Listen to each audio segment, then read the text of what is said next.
Dolibar, avant tout, c'est une URL personnalisée au nom de votre entreprise. Vous rentrez sur votre Dolibar et vous y mettez votre nom d'utilisateur et votre mot de passe. Si vous êtes aujourd'hui 2 utilisateurs, pas de souci. Si vous êtes 10, pas de souci.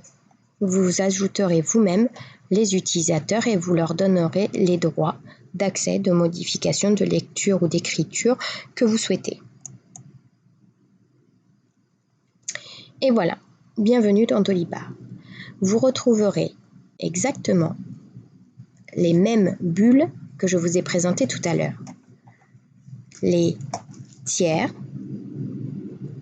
la possibilité de créer votre base de données de services ou de produits si vous vendez des produits, toute la partie commerciale avec les devis, toute la partie facturation avec la création des factures et, comme je vous le disais, le plus important, le suivi de vos règlements, qu'ils soient en entrée ou en sortie. Vous avez également maintenant un module comptabilité qui vous permet notamment de voir les rapports de votre entreprise. Pour ceux qui ont des salariés, vous avez un module que vous pouvez activer qui s'appelle GRH, Gestion des ressources humaines, qui vous permet notamment de suivre les congés payés, les demandes de congés payés, ainsi que les notes de frais. Les autres modules, je vous en parlerai ultérieurement. Revenons rapidement sur les tiers. Un tiers, je vais vous faire juste une démonstration très rapide. Imaginez que vous rencontrez une nouvelle personne. C'est un nouveau tiers. C'est une entreprise. Imaginons que ce soit l'entreprise Tartampion que vous prospectez. Il ne sera pas fournisseur chez vous. Sachez que les champs en gras sont forcément obligatoires. Tout le reste des champs, vous n'êtes pas obligé de les remplir.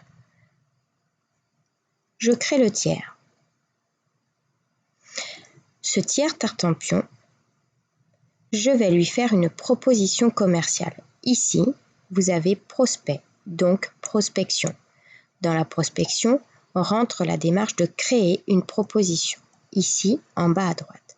Je vais donc créer une proposition pour ce client. Je mets la date d'aujourd'hui, la durée de validité de mon devis et les conditions de règlement. Tout ceci est en natif, mais vous pouvez personnaliser, bien entendu. Vous pouvez déterminer le mode de règlement, les origines de ce contact. Je crée le brouillon. Dans Dolibar, vous avez plusieurs solutions. Soit vous faites une proposition sur la base de votre catalogue de produits ou votre catalogue de services. C'est-à-dire que ce sont des services prédéfinis. Ici, il y a des phases de conseil. Il y a mon premier service, par exemple. Je vais prendre ça. On va dire que c'est un service de formation de 50 € de l'heure. Je vais donc vendre à mon client une formation Dolibar d'une durée de 21 heures. En quantité, j'ai donc 21 et j'ajoute. Dolibar a automatiquement saisi le prix unitaire puisque ce produit fait partie de mon catalogue. Je lui avais donc prédéfini. Ceci étant, si ce client a une demande particulière qui ne fait pas partie du catalogue, vous avez la possibilité aussi de faire une ligne libre. Imaginons que je lui vende avec cette formation un livre de 12 €, ce qui nous fait donc un total ici, TTC de 1274 et de hors taxe 1062. À partir du moment où je fais valider, j'obtiens automatiquement ici le PDF de mon devis avec tous les éléments réglementaires du devis, sa référence, sa date de fin de validité, le nom de votre entreprise, les coordonnées de votre client, les lignes de commande ou de devis que vous lui avez proposées.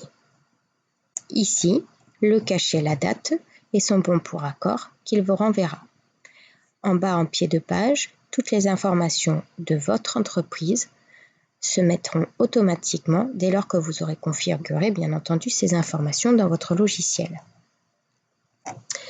Revenons sur la proposition commerciale et imaginons que ce client nous accepte automatiquement ce devis. Vous dites donc à Dolibar que ce devis est accepté. Il est donc signé, je pourrai le facturer.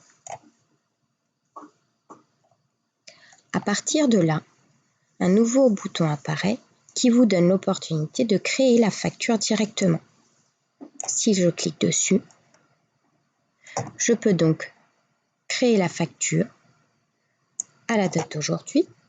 J'y mets mes conditions de règlement, mon mode de règlement. Je vais mettre virement bancaire et non seulement je vais mettre virement bancaire, mais je vais également lui déterminer mon premier compte bancaire, c'est-à-dire le compte bancaire que j'aurai préalablement enregistré dans mon Dolibar. Vous verrez quand on va sortir la facture qu'il met automatiquement le RIB sur la facture. Il reprend forcément les éléments du devis. Je valide. Êtes-vous sûr de vouloir valider cette facture? Oui. Il lui donne un numéro unique et il génère automatiquement la facture avec tous les éléments réglementaires nécessaires sur la facture, à savoir le numéro de facture, et vous avez même la référence de la proposition commerciale sur laquelle s'est établie cette facture. Il a récupéré les éléments du devis et en bas à gauche, il vous a mis le RIB de votre entreprise. Et voilà, je vous ai montré en quelques clics ne serait-ce que la base de Dolibar, à savoir la gestion des tiers, des devis, des factures. Cette facture-là, bien entendu, vous pourrez saisir son règlement et suivre ainsi dans facturation la liste de vos impayés, par exemple. À ce jour, nous n'avons que la facture que nous venons de créer, qui n'a pas encore été réglée, pour un montant de 1 062 € qui reste impayé.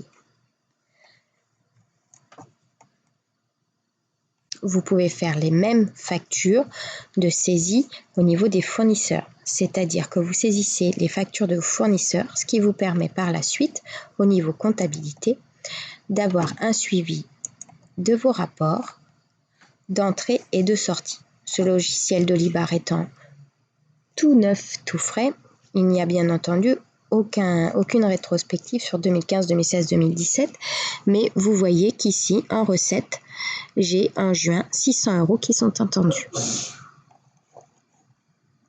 Voilà, ce sera tout pour aujourd'hui. Je vous invite bien entendu à revenir vers moi si vous avez besoin d'informations complémentaires. J'espère que ça vous aura suffi. N'hésitez pas à m'envoyer un petit message ou à m'écrire sur contact@applause.fr. Je vous remercie et je vous dis à bientôt. Dans la prochaine vidéo, je vous présenterai le module formation, qui est un module spécifiquement développé pour la gestion des organismes de formation et qui permet notamment de gérer les sessions, le catalogue de formation et tous les documents administratifs qui vont avec.